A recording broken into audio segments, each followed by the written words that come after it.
रक्षाबंधन सणानिमित्त पुणे, पिंपरी चिंचवड उपनगरे तसेच PMRDA हद्दीतील प्रवाशांची वाढती गर्दी लक्षात घेऊन PMPML विशेष वाहतूक नियोजन केलं आहे। उद्या म्हणजे शुक्रवारी 28 ऑगस्टला रक्षाबंधन असून सलग 3 दिवस म्हणजेच 28, 29 आणि 30 ऑगस्टला PMPMLच्या ताफ्यातील तब्बल 1945 बसेस पूर्ण क्षमतेने मार्गावर धावणार आहेत। रक्षाबंधनाच्या दिवशी दरवर्षी मोठ्या संख्येने नागरिक प्रवास करतात, त्यामुळे प्रवाशांना कोणतीही गैरसोय होऊ नये आणि जास्तीत जास्त बस सेवा उपलब्ध व्हावी यासाठी PMPMLनं हे नियोजन केलं आहे।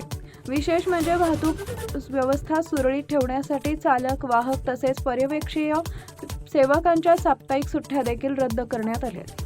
तसेच गर्दीच्या आणि महत्त्वाच्या स्थानकांवर बस संचलनावर नियंत्रण ठेवण्यासाठी अधिकाऱ्यांची नियुक्ती करण्यात आली आहे।